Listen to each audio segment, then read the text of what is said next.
Hello friends, and welcome to episode 63 of From the Van. It's a podcast from my van, where I have conversations with people who have relationships with residential vehicles.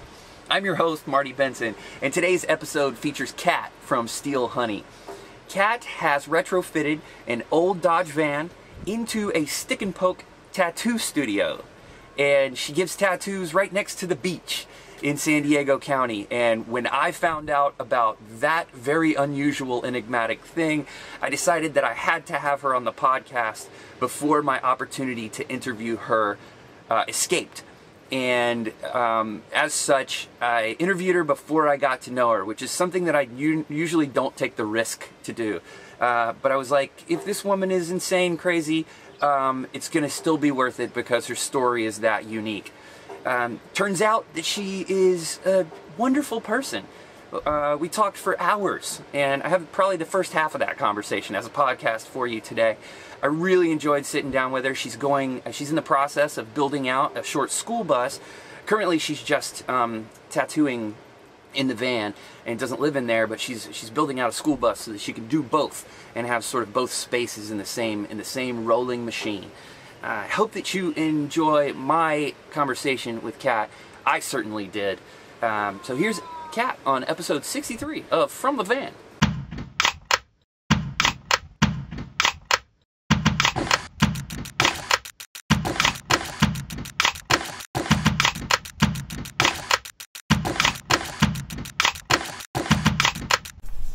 Welcome to the podcast, Kat. Thanks. Thank you for being here. I appreciate it. I was saying to you a few minutes ago that normally I know people for at least a couple of hours before I do this, but I had to have this podcast, so I just hit you up because Cameron gave me your card on the internet. You do stick and poke tattoos in your van. Yes. Who else does that? I don't think anybody. I don't know. I mean, I haven't found... I know that there's machine tattoo artists that have built out mobile studios and done that. But at the time that I bought the van, I wasn't ready for something like that. So I just did something a little smaller, more compact. Sure. Yeah. Cool. Yeah. How long have you been tattooing? It's been about 3.5 years, I think. Yeah. And I wasn't doing it full time that whole time, but I was doing house calls and working full time at a boutique. Okay. And and then house calls got to be too much. It just every situation is so different when you're walking into somebody's house, and it's like they have kids and dogs, and I'm like slumped over a couch, or I'm like at a kitchen table, and like the lighting is weird, and it's just like Interesting. So you need more like a more controlled environment. Yeah, exactly. Yeah, I mean, I'd be like... Is that what precipitated? Was that the impetus for the van? Yeah, it definitely was. Okay. My other love is for clothing and things like that. So I originally got the idea because I wanted to do a mobile boutique. Cool, yeah. So I have seen one of those. Yeah, totally. And those are more popular. So tattooing was just a side thing that I did with friends and things like that. And then... I mean, when I made the Steel Honey Instagram and people started hitting me up for tattoos, I was like, what? You want to pay me for this? Super cool. It just, that's definitely what pushed me into getting the van. Was doing house calls is just, I mean, you're carrying like a suitcase to these people's houses, and it's just, I don't know, it's just not ideal. And you never know, too, right? I mean, I'm going to people's houses I've never met before and trying to, like, search through their stuff. Like, how did you find me? Like, you know, are you crazy? Whatever. Oh, yeah, you need to do a little internet stalking just to vet totally. them, right? Like, do we have any mutual friends? Or, like, how, like, did you just browse the internet? Or, like, you know. Yeah. Yeah. Do you feel that same sort of hesitation at all? Like, when they come into the van? No. No? No, I don't. I think it's just because it's a general location. There's people everywhere. You know, it's not... and at this point, it's usually a referral from somebody else Sure. or something, because it's, you know, a lot of the clients that I get is word of mouth pretty Right. much. So, and then Instagram, obviously. But yeah, I don't worry about it that much. I also have like my little van neighbors too, right? Yeah, sure. Like, This is your call upon primary them. location. Yes, Yeah. this is the location. It's ideal. I mean, you don't get like a bunch of. I'm not parked next to a sidewalk. I don't have Right. people like, you know, for the most part, Right. poking in and being like, "Hey, what are you doing in there?" But you still have the crowd around for safety and that Yeah. sort of Oh thing. my gosh. Yeah. Totally. Yeah. I'm not going down like some freaking back alley or something. Right. It's not doing. Yeah. Yeah. Cool. So when did you get the van? I got the van about 2.5 years ago. Uh-huh. Yeah. And then I started building it out, and I mean, I was only building it out like once a week or something. And then yeah, hi. You being recorded? Yeah. I just wanted to say get it done. Yeah, for sure. Thanks, Greg. Van neighbor. Yeah. A van fan. A van fan. Cool. Yeah, what was I talking about? Talking about building the van out. Yeah. So when I built the van out, I was only doing it like once a week. So Okay. like officially working out of the van full time, doing that kind of thing, it was like maybe last summer or something. Yeah. Yeah. Okay. Yeah. So what's in the van? So What did you do to build it out and Yeah, customize yeah. it for like your stick and poke Yeah, good studio or question. whatever? So I knew, first of all, that I wanted it to be really open because it's such a small space. I mean, it does have the fiberglass extended roof. I can stand in it. Not everybody can, obviously. But I just wanted it to be really open. Yeah. So, I mean, I put basically white wood floors in there, and then did the side panels and ripped out the ceiling where it's got, you know, originally had lights and things like that. And once I ripped that out, it actually provided me with about like 4 more inches of Okay. space. So, and I didn't end up doing anything to the roof after that. Funny. I used to do this podcast exclusively in the van, which, Right. like, your studio is a much more controlled environment. Right, totally. And then the coronavirus happened, and I was doing it over Zoom, and I hated that because That's you awful. don't have the same. No. Yeah, totally. And I recently started, and you know, just to try to comport with what's expected of us, I'm doing Yeah. it outside, but it's. I apologize to anybody who cares about this podcast for dealing with this traffic noise, but. Let's get a little extra So white is it noise. just fiberglass on top now? Yeah, so Okay. My buddy that helped me do the van, Yeah. he actually took a sander, because I would go, like, after we had ripped that down, Mm-hmm. there was all of these like bits of fiberglass, and I would like get my hair caught in it, and it was Oh, just like crap. gross. Like, Yeah. it was nasty, and it was this awful color and stuff. So That shit can be toxic too. yeah, oh, it's terrible for you. Yeah.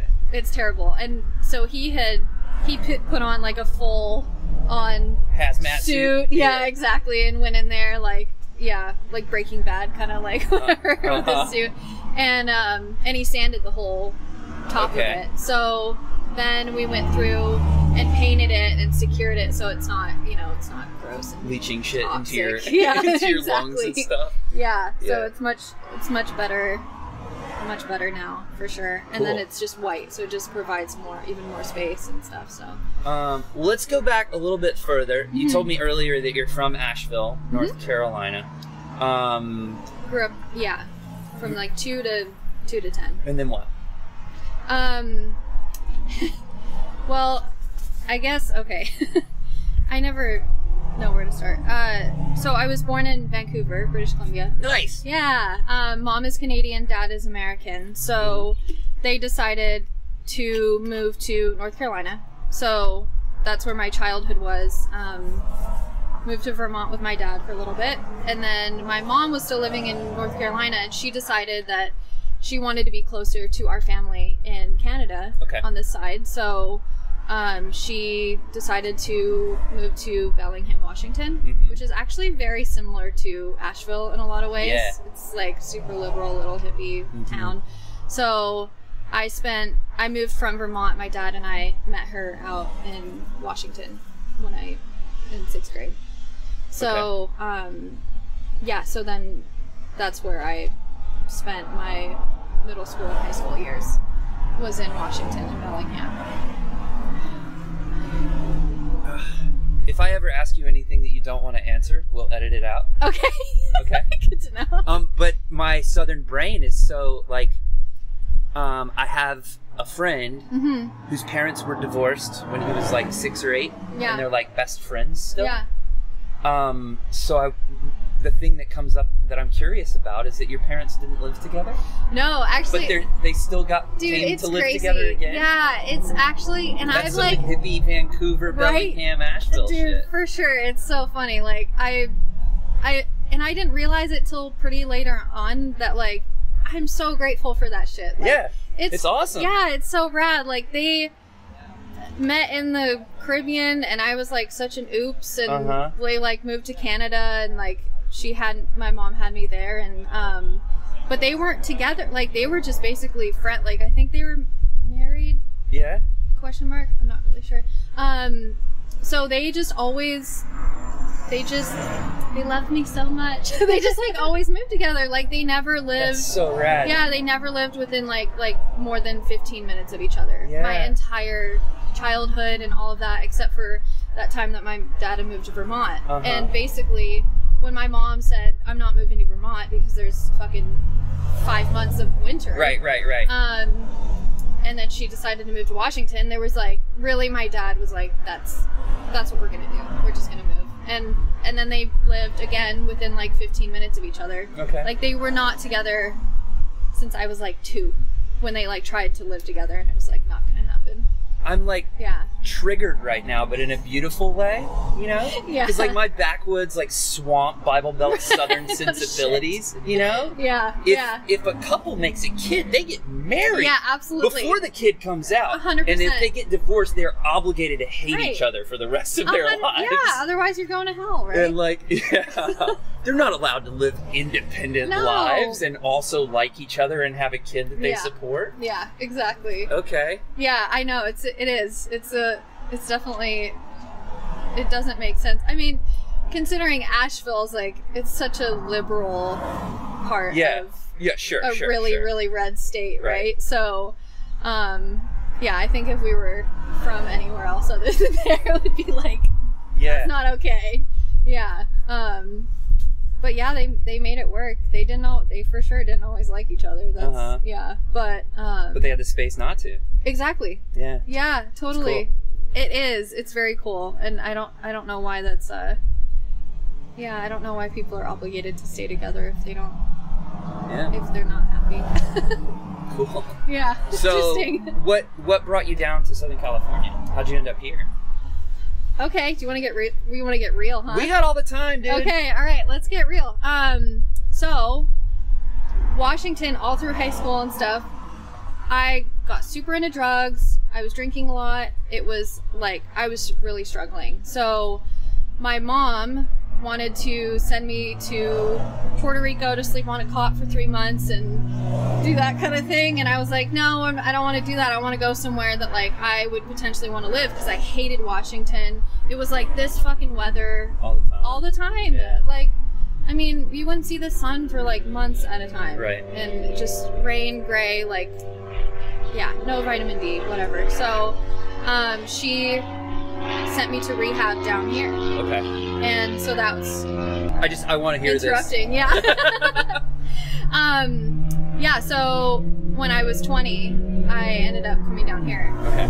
And I was in Orange County, in like Dana Point, San Clemente area, which wasn't, I mean, it's just not my jam for sure, but that's where I was, and I was there for 3 years, and I've been sober ever since. I just turned 30, so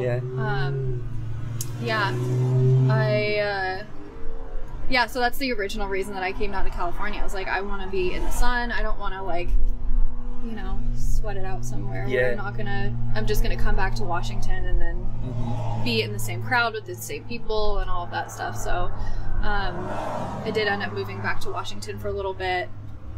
And then about 3 years ago, moved back down here. I can't make up my mind. You know what I mean? Yeah. Like, well, when you complain about this weather, like having lived, I did a 3.5-year bid in Orange County too. Did you? Wait, where were you? It was, I went to law school in Costa Mesa. And oh wow, you live a very different lifestyle it did, right now. It did not get me sober. Let's say that much. Oh boy. Dude, we should be doing this in your van. We really should.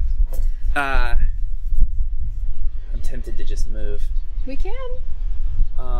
Then we're going to contend. Interruptions. Then we're going to contend with spin, which is a whole separate set of interruptions. Because he hasn't had any exercise today. Oh, okay. Let's continue with this, I suppose. Yeah. Costa Mesa. Orange County, yeah. Costa Mesa with a bunch of, like, greedy, money-hungry... Yeah, especially in Costa Mesa. Cog-turners, you know? Yeah. Yeah, well, so when did you come to San Diego? Did you escape right after that 3 years there? Or? Yeah, no, I was only there for, it was in Orange County, moved back to Washington, and when I came back down here, it was because I had visited a friend that I had made originally, and she was like, Kat, my roommate's moving out, like, come back, like, you're not doing shit in Washington. Mm-hmm. So I came back, and I was there for about 6 months, ended up meeting some dude at a metal show, and he showed me Oceanside, and I was like, this is amazing. And like, people drive normal cars and have like normal blue collar jobs, and like that's the like kind of California I was like more looking for. So so it came down here. Orange County's just kind of sucks. Newport Beach has a really good surf spot. Okay, that's fair. Say something positive. Yeah.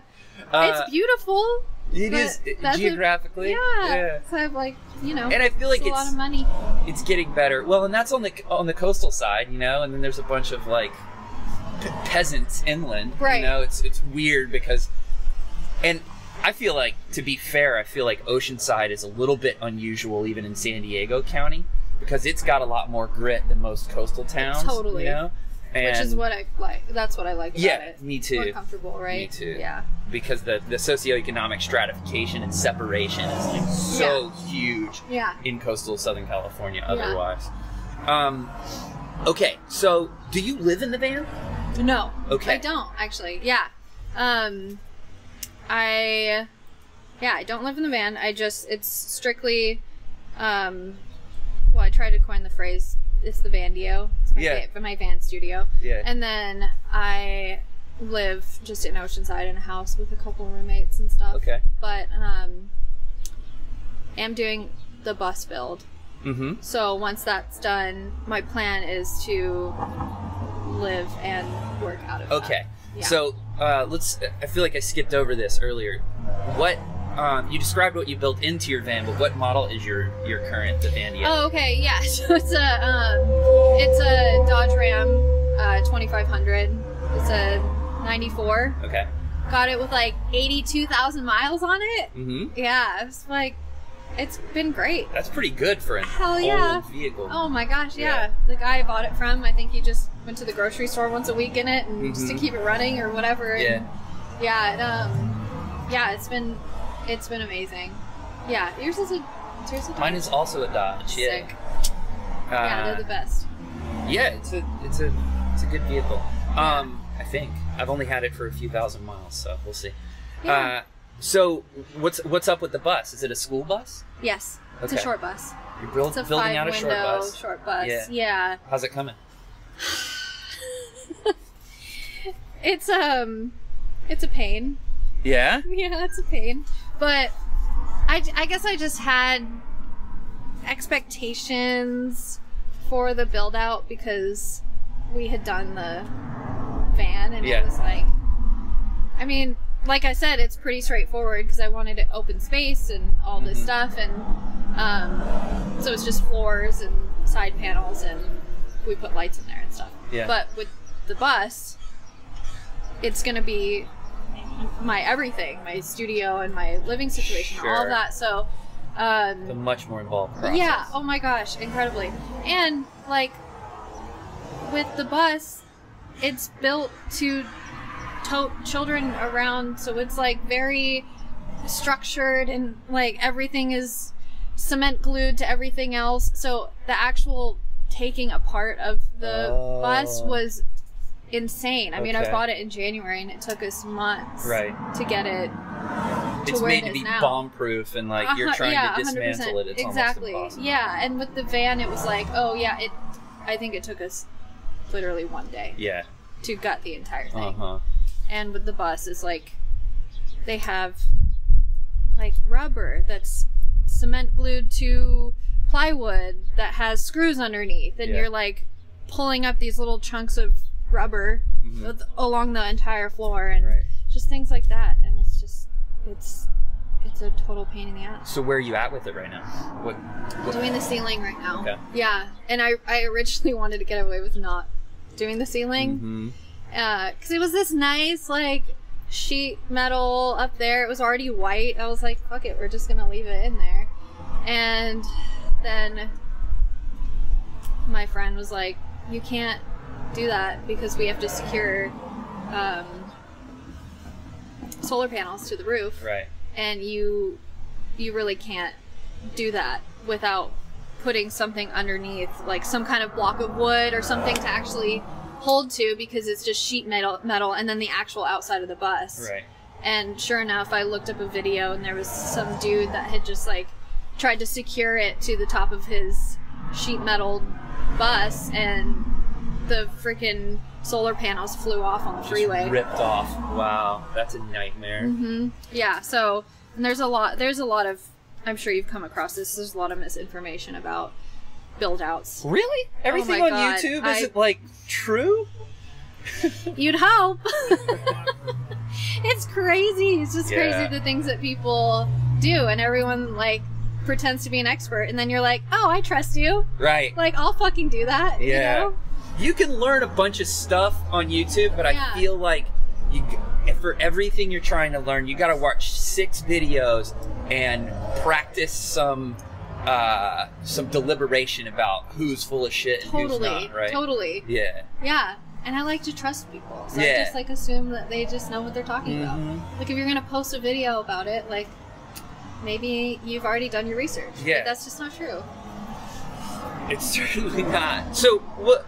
Well, and something that occurs to me just off the bat is like insulation too. Like, are you going to travel in this thing? Or are you just going to stay around San Diego? Yeah, so I plan on it. Like, you know, I mean, you heard about moving and all of that stuff. Yeah. I really don't like to stay in one spot. Right. If I can help it.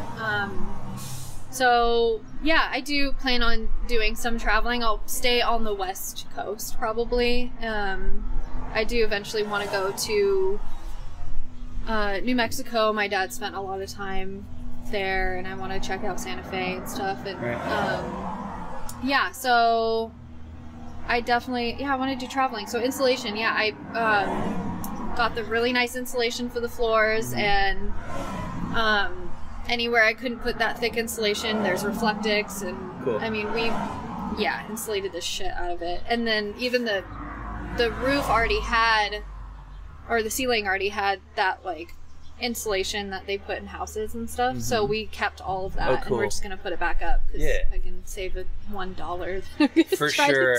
Yeah, man. Like in terms of whether you're talking weight or expense or time, everything that seems like it's only going to take a little bit ends up like really adding up over time. Did you did the build in yours? Yeah. And this was actually going to be my next question was timeline, because our experience I hate that question. was our experience building this van was very tense because I'm an obsessive maniac, and we were living in another van, my ex and I, Colette, and I were living in another van, and I don't have an ass load of money, so I needed to sell that van like as soon as possible once I got this van.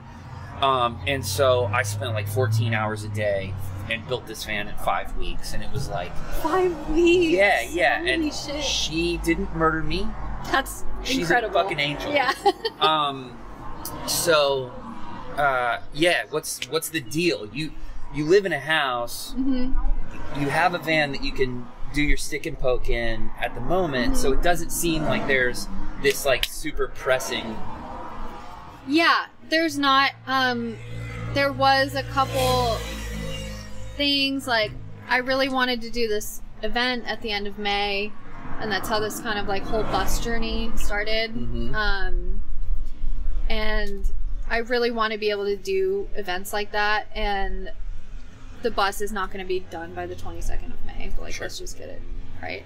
And so I did have like certain like pressures or different things that I wanted to do by certain dates, but it just doesn't freaking happen like that, you know? Like it just, and so I don't have the pressure. Actually, my roommates, they're married, found out that she's pregnant, and so there is like there is like a time limit of actually getting out of the house, because they're turning my room into a baby room.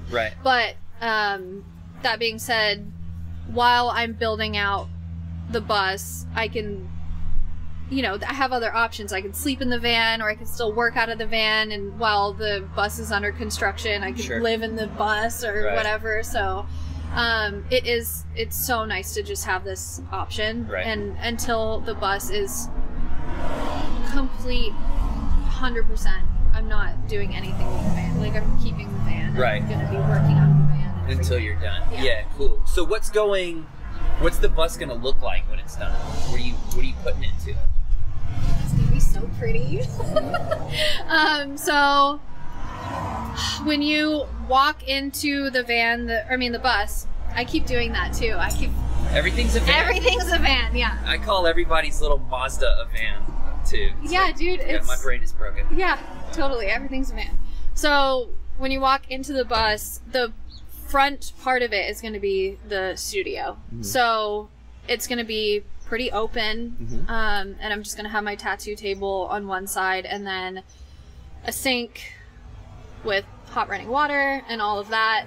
Just initially in the front, there's going to be a mirror and set up with lights and everything. I have pretty good lights that I bought just for super good lighting for when I'm tattooing and stuff. And then I'm going to have this is the plan, to have like a curtained off area. And then beyond that curtain would be my bed in the back corner. And then on the other side, I bought a compost toilet and all of that. So I'm going to have a bathroom in that corner, and then closet and like a little bench seat. You gonna put a shower in it? No, I'm not going to put a shower in it. Actually, the people that I live with right now, I actually am able to use their shower still, which is awesome. So, and I'll probably park the bus like outside of their spot. Yeah, just have. Are you working on it at their place? No, I'm actually one of my best friends who lives in Oceanside. It's actually parked at his house, and we work on it together there. Yeah, it's awesome, and I'll probably stay there quite a bit. He's actually lives in his van. So he knows what he's doing. He's like built it out like 3 times. He's like jack of all trades. That's certainly good to have. Oh my gosh. Access to somebody like that. Yeah. I wouldn't be able to probably take on a project like this if I didn't have somebody like that, for sure. Yeah. It's so that's the main setup for the bus. I got like a Dometic fridge and top loader, things like that. No, actually, I got like I don't know which one was better. That was like one of those things. It was like, you know what I mean? Like, I had the top loader in the last van. I have one of the little college dorm fridge ones. Oh, that makes me feel in this better. van. Okay. It's not as efficient. But I do have a little freezer section in it, which is dope. Totally. Yeah, and mine does too. It's just, it's fucking small. That's the only thing that's like kind of sucks. Yeah. And like you said, it's not as efficient, but just the way that we were building it out, like I wanted a lot of counter space and stuff, and so it just made sense to just utilize the space underneath the under the counter. Yeah, underneath the kitchen sink. So what's the May 22nd event? Are you still gonna do it? No. Okay. No. Couldn't do it without the bus? Why not the van? So basically my insurance guy was like, to do an event that size, you have to have like liability insurance, and their thing was hot running water. Okay. So that's what I need in order to do that. So the bus needed to be the one that was going to be going to the event, yeah, if anything. So they told me if I still wanted to do it, that if I like happen to get it done or something, that I could. But yeah, there's going to be for sure there'll be other events. But yeah, it's rad. I mean, it's going to be a super cool event. It's out in Vista. Okay. It's like vintage cellars and chopper swaps and things like that. Like super fun. That's cool. Yeah. I know that you did. It's called Ransack. Mm-hmm.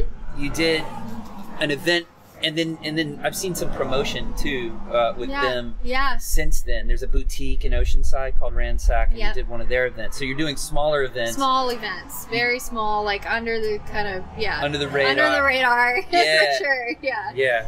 Yeah. I feel like so I just went out to this weekend with a friend, a few friends. I have a couple of buddies who are in a band called Moxie and Loon. And it's been this sort of thing that we've been having this conversation about, is like, there are shows happening, but big acts that I want to see, they're only playing red states right now. Oh, God. Because it's really anti-maskers and because stuff. you can't, totally. You can't do a huge event here at the moment. Mm-hmm. And so I feel like there's a whole bunch of this sort of like underground shit going on, which is really great for a band like them or a tattoo artist like you, right? Totally. Yeah, absolutely.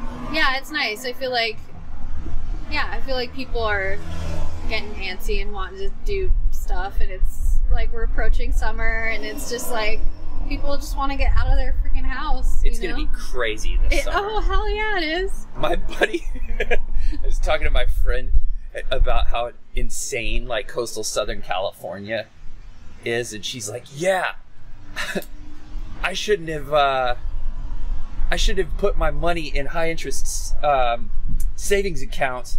I should have invested in Valtrex. Because it's just gonna be like, it's gonna be insane, fucking and drugs all summer. You know what I mean? Everybody's ready to party, and anybody who kept their job has a whole bunch of money saved up to blow on dates and all that crap. Oh my gosh, definitely. There's a big part of me that just wants to go into the woods this summer and just just hunker down. Yeah, totally. Hermit until that might be ideal. All of this insanity is over. Yeah. But yeah, it's good for small business at the moment who can sort of skirt some of the regulations and whatnot. Have you done any tattooing with a machine? I've done 2 ever. Yeah. Is that something you want to get into when you got more space and power and stuff? No, I don't know.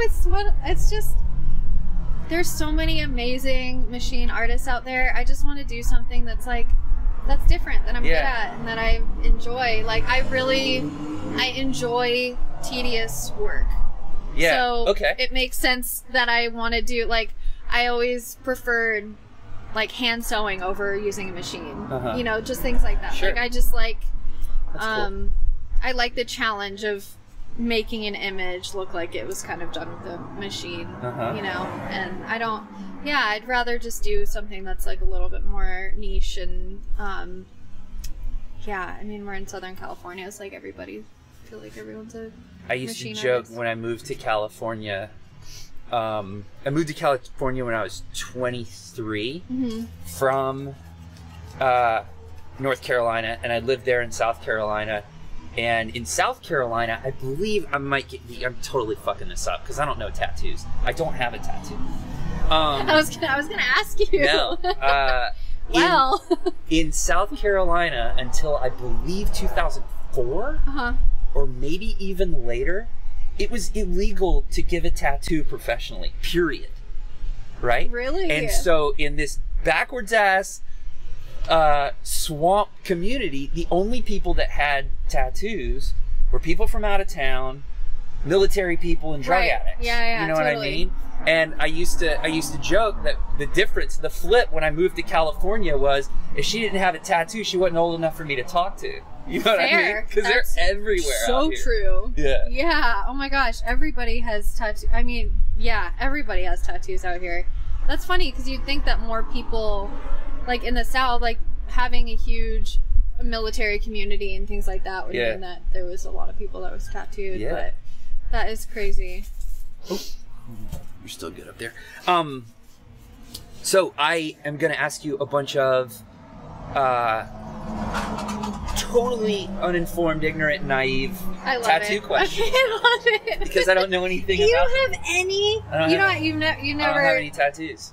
Dude, my van's right there. I know. Let's see how this conversation goes. Sick. Okay. Let's see how professional I am. Yeah. So, what is the? I mean, I know that I've just learned that you've only given 2 machine tattoos. But what's the differential between the difficulty and the time that it takes between the 2 processes? Have you ever seen I say regular, like a stick and poke that was done in like a basement with a sewing needle or anything like that? Like, it's just like a pixelated mess kind of whatever image.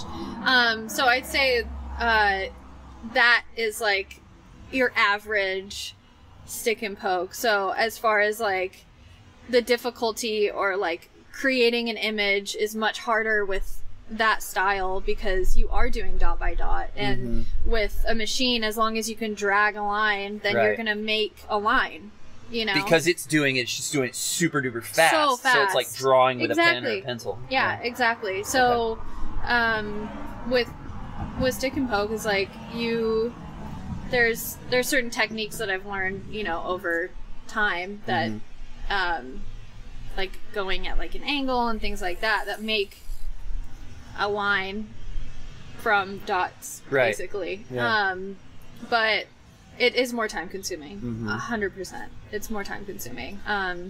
There's no physical way to make the same tattoo and this. Yeah, I mean, just it's crazy. And I've gotten quicker, you know, and there's you learn over time like how far to spread out those dots and how deep to go, and you know, the consistency becomes more natural. Yeah. But it is definitely more time consuming. Okay. Well, I just see the tattoo on the meat of your hand right there. Like just to use that as an example, it's what, 2.5 inches long, an inch wide. How long would that take you? This took, okay, so as far as the tattoo, like this tattoo on average would take me maybe 20 to 30 minutes. Okay. Or so. Less than I thought. Yeah. This tattoo, because of where it's located, took me much longer. Okay. Because it's insanely painful, and I don't know why I keep doing it to myself, because I've touched this up several times. Yeah. It's on your right hand. Are you left-handed? I'm lefty. Okay. Yeah.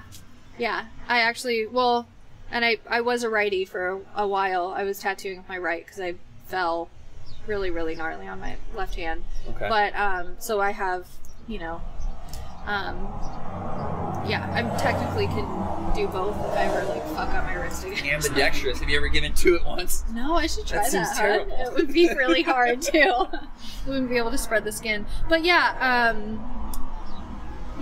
I told you, I was doing I did that Ransack event, and it was I did those tattoos were all like 40-minute flash tattoos. And some of them I got done in 10, 15 minutes. So, yeah, it just depends. Depends a lot on placement. Okay. Your screen is black. Does that matter? That's dead.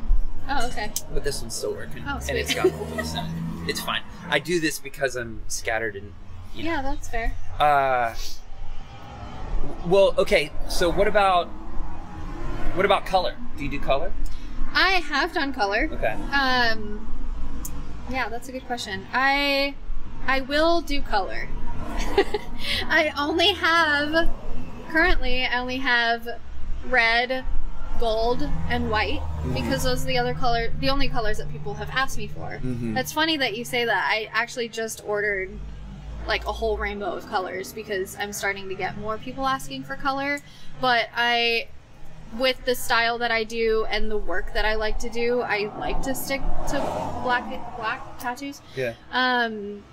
But red accents look rad in tattoos. Like, I love the way that looks, and so I did originally purchase red because I had a couple of people ask to put red in their tattoos, and so yeah, it's also packing color is really difficult with stick and poke because you're not using a big like shader with a machine. There's just packing colors is kind of a nightmare. What do you mean by packing color? So color, I'm a complete novice. yeah, no, sorry. With color, it just doesn't, in order to get bright bold colors, you gotta press a lot harder to get the color in. Okay. So it really is like you're just like packing it in there. Okay. Yeah. So it's definitely, when you're doing dot by dot, it's insanely time consuming. Okay. So, and then sometimes it needs to be touched up. Right. Yeah. Okay. So it's just So that would be an advantage of a machine, probably. Yes. Yeah, There's for sure. tons of advantages to machine, for sure.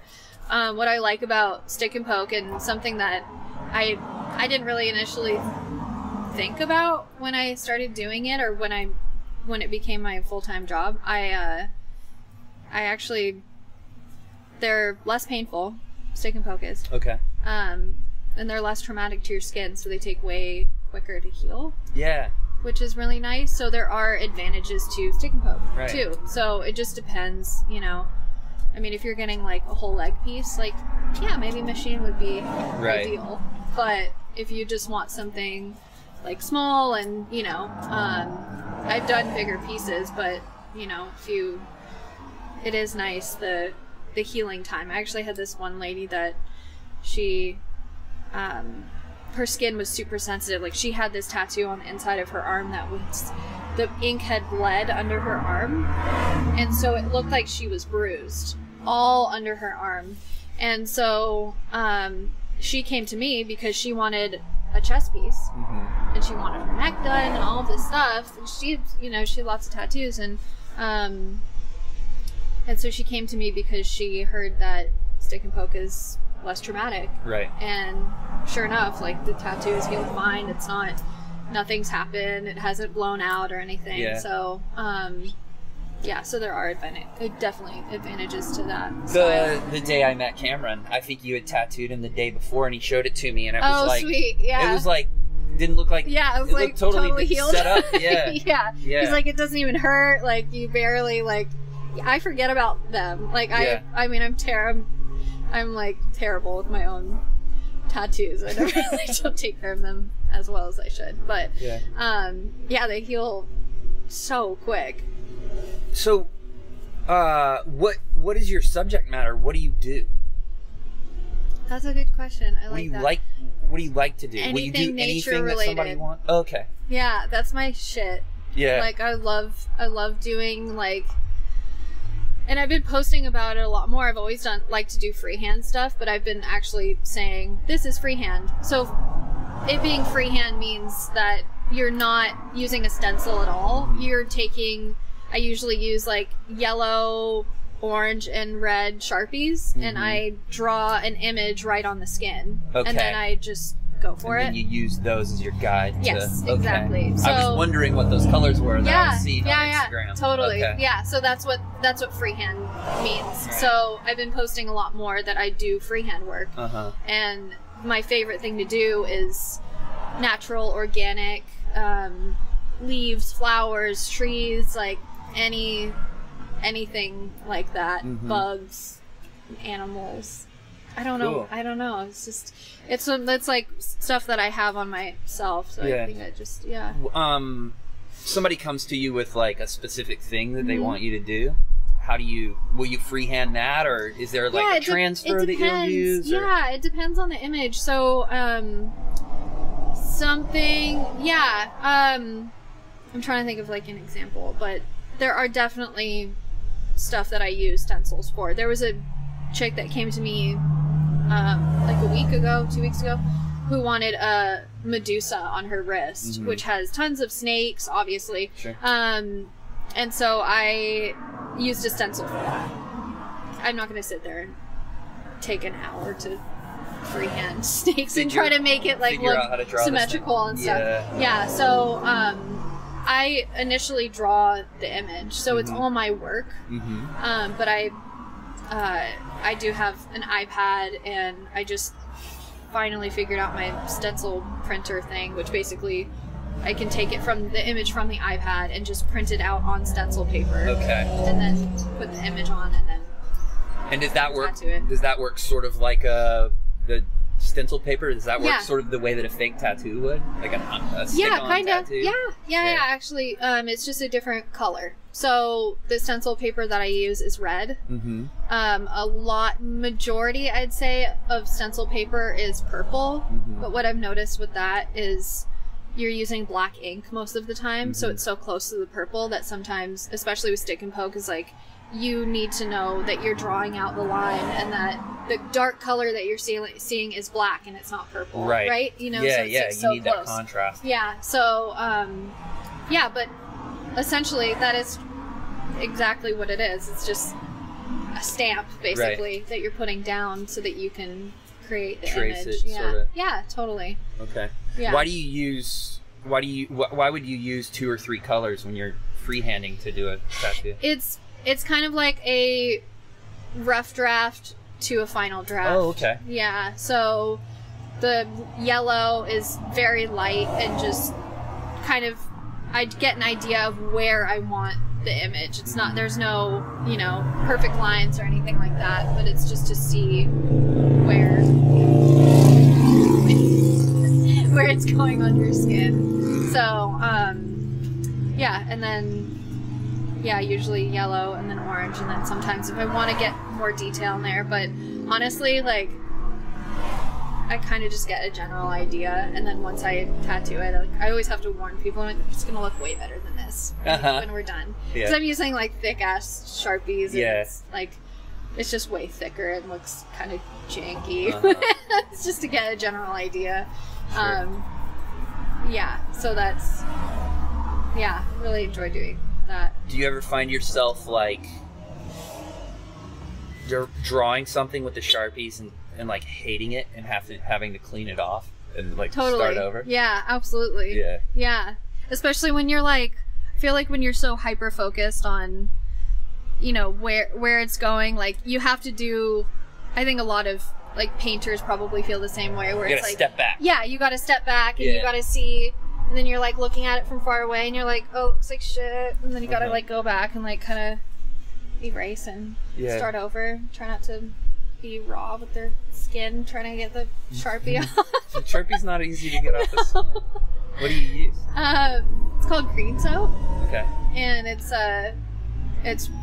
what I use. It like melts away pretty much anything. Like it's really good for wiping away ink and things like that. And it's just to kind of like wipe everything off. But it seems to work with Sharpie. It seems to take Sharpie off. Cool. Yeah. So you finish the bus, and hopefully you move out of the house. Yeah. And you say you're primarily going to be on the West Coast. What's your sort of scenario? What's your plan? What's your ideal outlook on what Steel Honey does in the future? So I kind of want Steel Honey to be bigger than me booking appointments, sitting down and tattooing. I'd like to have a separate, like, kind of clothing or something. I don't know, just to have some kind of income stream that's not me booking appointments and having to, Sure. you know. You're generating all this artwork. Wait, I mean, t-shirts exactly. are cool, right? Yeah, totally. I'm wearing one. Yeah, exactly. You gotta wear clothes. Yeah. It's the law. So, yeah, I think that would be a nice offshoot. But as far as, like, I want Oceanside to be my home base. I feel like I've built up, you know, a community around me and a lot of support. And there's such amazing, incredible, talented people in this area. Like, I don't know what it is. It's just like Oceanside just supports and produces these amazing, like, small businesses and creative, and so I definitely want to have this be where I end up. I say end up, you know, I want this to be home base, but it's your anchor. yeah, exactly. But I do want to travel, and I have clients that are, you know, that have come down here to visit, but then they went back to Santa Cruz or wherever, and so I want to be able to travel and go up there and tattoo, stay up there for a couple weeks or whatever, and just have the freedom of doing that. And I do have people that, it's pretty cool, like people that have reached out from different areas or different states that are like, if you ever come this way, like, you know, let me know. Yeah. So, yeah, I think I definitely want to make that. It would be really cool eventually to have, like, a studio and things like that. But there are definite perks of living this lifestyle. Sure, you know? Of course. I mean, being able to take your studio to an event. Yeah. Whether it's obviously you and I hadn't had a conversation until today. Yeah. But, like, the show that I went to the other day. Yeah. You would have given some people tattoos at that thing if you wanted to. You know what I mean? Because it was out in the desert, and it was a bunch of, like, partying, like, rock and roll people who, like... That's rad. You know, those people would definitely have taken you up on a tattoo. You know what I mean? And then, you know, depending on the size of the festival or whatever, you could, like you're saying, get way too more work than you could possibly handle. Like that first ransack event, right? Yeah, exactly. Yeah, it can get overwhelming pretty easily. But, yeah, I mean, that's what I want to be able to do. I want to be able to go to festivals, music events, things like that, and just set up and see who comes along or whatever. I mean, it's just fun either way. Yeah, it's nice to have that freedom to be able to just do that. And then, I mean, geez, the thing you said, just using the person from Santa Cruz as an example is like, that person's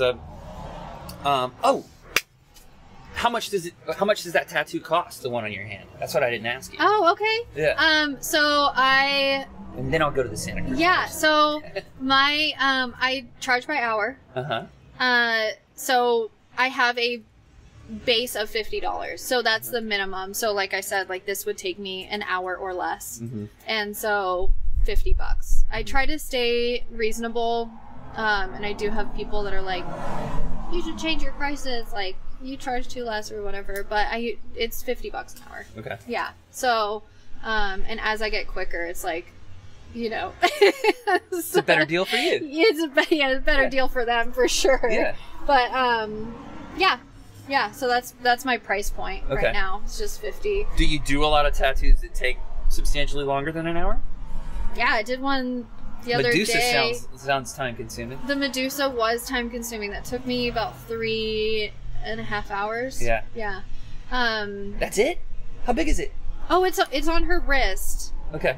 But and like, size it's all relative, right? Because, like, I could do something that wasn't that detailed and the same size. Intricacy is everything. And do it in an hour, right? Yeah, but, like, that makes sense. The amount of detail and smaller images and her face and everything, like, a lot of that stuff actually takes longer than if I've done huge fucking leg pieces that take me 2 hours. Right. But it just, you know, it depends on the needle size and Yeah, and just the, like you said, the intricacy of the tattoo. Sure, I can see that. Yeah. So, this person in Santa Cruz, seems to me like, you know, if I'm gonna get a $100 tattoo, it's a substantial expense for me to fly to Southern California or drive to Southern California to get it. But that person is a wonderful, like, networking mouthpiece for you. And if you can roll into town and they're like, yeah, you know that person that gave me this tattoo that you like? Yeah. She's in town right now. Yeah. And now that's all of a sudden that's an affordable thing that they can have that their buddy has or whatever. Yeah. Well, that one Santa Cruz, that one particular Santa Cruz person, she had posted that eventually I was going to be coming up there. And now that one Santa Cruz person is now like 10 Santa Cruz people. Has turned into a bunch of tattoos. So, and then it's like, oh, of course I'm going to take the drive up there, and it does make it worth it. Sure. And who knows, once you get up there, like if you stay a week or so and then word gets out, and that's what happened. Even when I was up in Washington, I had like 2 of my friends knew that I was going to be up there, and then all of a sudden I was booked for the next 2 fucking weeks of like clients back to back that I hadn't even like. Yeah. And it's just, so it does make it, you're right, like, flying down here is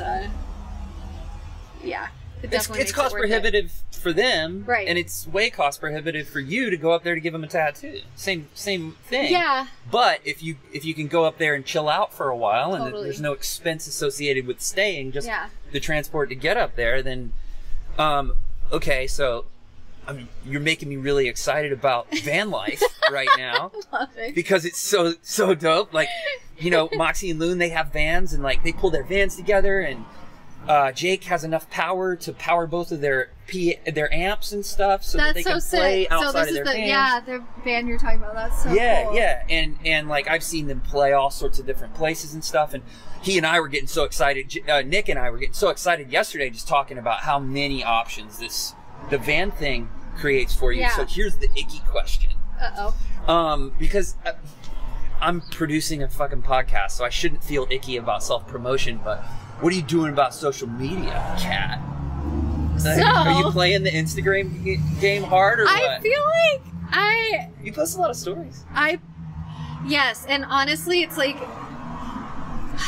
I don't like to do it, and it makes you feel icky too. It does. I know. I honestly like people are like, oh, you need to be making videos and all this stuff, and you'll see like at some point that I talk in videos when I'm working on the bus, and people love that shit. Like they just love it. Like this kind of like people love listening and watching other people talk. So I regrettably do that. It's not my favorite thing to do. You'll see It's okay. Yeah. It is. It's just You're like okay. It's so funny. Like I'm just not. Yeah, I'm not used to that, right? And like the self-promotion thing is definitely. It's not something that I really like to do, but I do play that game for sure. I mean, the reason I asked the question is because the gorgeous thing about this is like, there is no geographical fence to your market, right? You know, and 90%. If you're trying to roll into Santa Cruz and do 2 weeks worth of 2 weeks worth of tattoos or whatever, having those 10 people up there is dope, but you haven't given a tattoo to somebody from Missoula yet. Yeah. But they can still see your work on the internet. Oh, you know what I mean? Definitely. And I want to say probably like 90% of my clientele, I mean, before like the whole word of mouth thing kind of occurred around in Oceanside, was definitely from Instagram. I mean, I can like wholeheartedly say that like I wouldn't be where I'm at probably without it. Sure. And like using hashtags and all that shit, like, yeah, I post a ton on my stories. I try to post at least once a day. Like, I definitely, and just like, you know, making it aesthetically pleasing and that kind of stuff. Yeah, it's definitely, it is a game. Yeah. It's an absolute game. It's a game worth playing. Mm-hmm. Oh my gosh, totally. Yeah. And I mean, I'm grateful for it. I don't Sure. have any. There's no negative stuff really that I have to say about it, other than that I really don't like the whole self-promotion, like that kind of shit. Yeah, I'm just still not my working jam. through that constantly as well. Yeah, totally. I feel like you're doing it. Well, I feel like you're doing a good job at it. I feel like we have we've come to the plug moment. Yeah. Tell us how to find you. How does someone who is listening to this podcast acquire a tattoo? Come down to the beach. No. So it's just, I mean, right now it's basically all social media. Yeah. So it's just Steel Honey, Steel_honey, and that's my Instagram name, same as email stuff. So, yeah, I mean that's the best way to get a hold of me is through Instagram, I'd say right now. Cool. Steel Honey Inc. At Gmail. That's my email. Okay. That's pretty much it. I don't put my phone number out there. Yeah, sure. Winter T-shirts coming. Oh my gosh! You got stickers? I do have stickers. Cool. I'll give you some stickers. Nice. Yeah, I do have stickers. Yeah, that's been kind of fun. Like the whole merch thing has been definitely fun. I'm talking to a couple local people. I'm hoping to get some bandanas and T-shirts. Yeah, that'll definitely be coming soon. Cool. Yeah. Those can be shipped. That's true. Tattoo cannot. That's very true. Yeah, and I also sell like this really rad like salve and like those. I don't know if you've seen my like little like lotion products like tattoo aftercare. So it is nice to have. Where are those coming from? Are you making them? No, actually, it's a company called Tattoo Lovers Care, and they're based I think out of Sacramento, and they're awesome. It's all vegan, organic. The tattoo salve has CBD in it. They're fucking cool. Like they're such a rad company. And it's great stuff. Cool. Like the actual product's rad. But yeah, it is nice to have that kind of like passive income and just be able to like ship a t-shirt and stickers and some salve or whatever to people. But yeah, t-shirts coming soon. This might be a dud of a question, but I'm going to ask it anyway. What's the significance of Steel Honey? So, when I bought the van... So, originally, my Instagram name, because how I got started with tattooing and stuff is I would tattoo this guy I was dating at the time, and we'd always tattoo on Saturdays, so I called it Stick and Poke Saturdays. So that was the original title. When we ended things, I was like, I gotta change the name. I can't have that like linked and stuff. So I bought the van, and I just like every time I'd see her, I'd be like, oh, like my little Steel Honey, like just, you know. And so that just wasn't a dud of a question. Yeah, it's definitely the name of your van. Yeah, nice. Yeah, she's my little Steel Honey, and I just like, and I was like trying to rack my brain around what to call my business, and I had so many different things. Like I changed that shit so many times, but yeah, Steel Honey was the one that stuck, and and somebody was saying like, well, steel is also, I use stainless steel needles, right? I figured that was the case. Yeah, and then somebody was saying, they're like, oh, did you name it like honey because honey's the only thing that it's not perishable, right? Like tattoos last forever, honey lasts forever, kind of thing. Deep. I was like, oh, that's kind of nice. sick. Yeah. I was like, yeah, that's why. That's exactly totally why. Yeah. What's the significance of your profile image? So I have this kind of like soft spot for buffalo or bison. And so I had always in Washington there's none up there, and I used to tell my mom like my summer goal is to see a buffalo. I really want to see a buffalo. And so when I moved down to California, I was driving up to Palomar Mountain, and sure enough, there's like a buffalo that's in this huge field, and I was like freaking out. I ran over, they made the person pull over, like ran over, and I stood at the fence line. It was like way far away, but I could see it in the distance.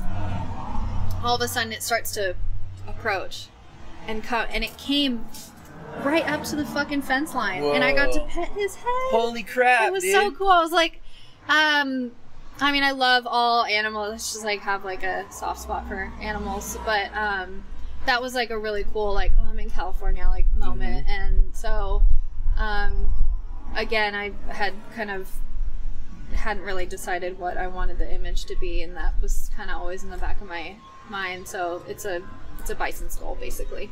Cool. So yeah, that's yeah. Rad story behind it. Thanks. Yeah, it's fun.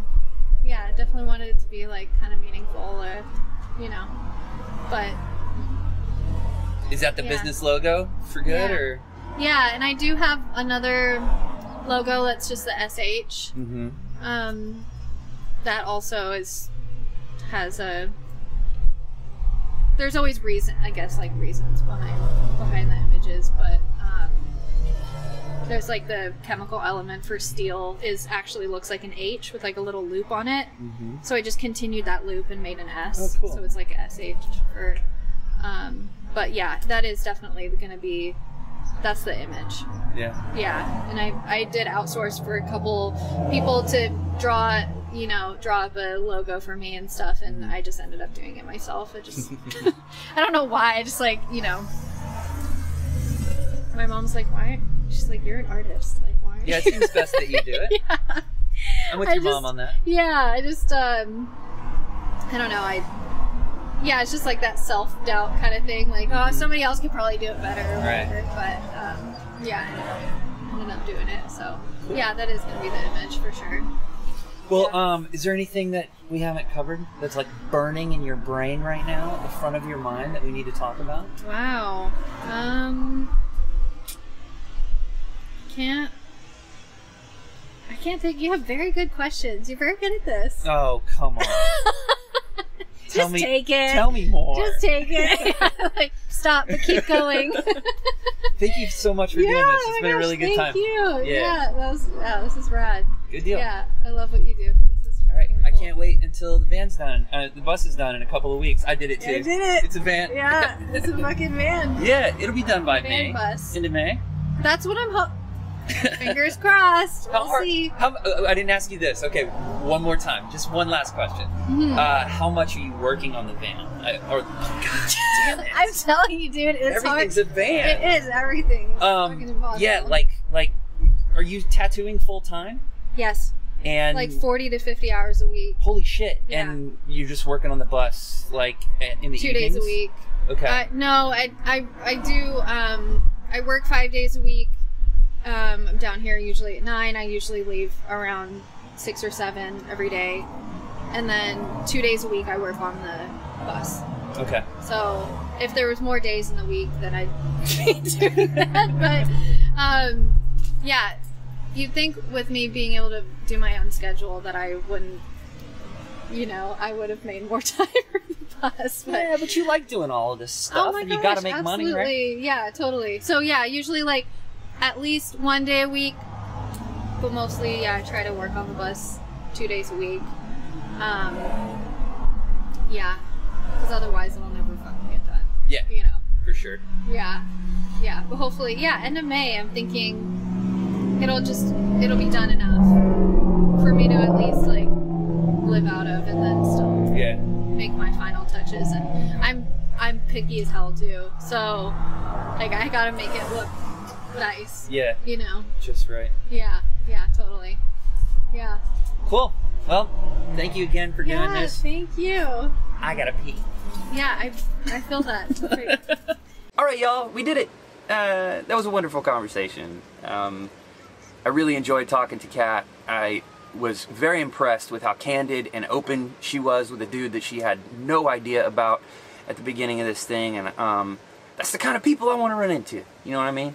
So thank you also for sticking around. If you're still listening to this, I appreciate your patience. I did my best with the audio.